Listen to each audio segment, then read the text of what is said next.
রাতে mobile charge দিয়ে ঘুমানোর অভ্যাস থাকলে এখনই সাবধান হয়ে যান। ফোনে যখন 100% চার্জ হয়ে যাবে, যখন আপনি ঘুমাবেন, তখন যে কোনো সময় একটা বিপদ ঘটতে পারে। এমনকি আপনার ফোনের ব্যাটারিটা বাস্ট হতে পারে, আপনার ফোনের ব্যাটারি ফুলে যেতে পারে। তাই এখনই এই সিরিজটা করে নেন। যখন আপনার ফোনের চার্জ ফুল হয়ে যাবে, তখন ফোন অটোমেটিক্যালি আপনাকে ডেকে দিবে। সম্পূর্ণ প্রসেস দেখে দিচ্ছি, তার আগে পেজটিকে ফলো করে ভিডিওটি শেয়ার করে রাখুন। এই কাজটি করার জন্য গুগল প্লে স্টোর অ্যাপসটাকে ওপেন করে দেন। এবার এখান থেকে ফুল ব্যাটারি চার্জ অ্যালার্ম অ্যাপ্লিকেশনটাকে ইনস্টল করে ফেলবেন। ইনস্টল করার পর এখান থেকে ওপেনে ক্লিক করে দিবেন।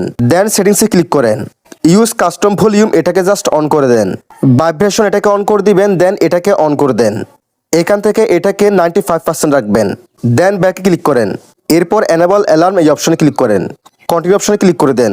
ওপেন পারমিশন ফ্রম এই অপশনে ক্লিক করেন। অ্যালাউ করে দেন। ওপেন সেটিংস এই অপশনে ক্লিক করেন। এখান থেকে অ্যাপসটার পারমিশন অ্যালাউ করে দেন। দেন ব্যাকে ক্লিক করেন। এরপর এখানে ক্লিক করেন। এটাকে জাস্ট অন করে দেন। দেন ওকেতে ক্লিক করে দেন।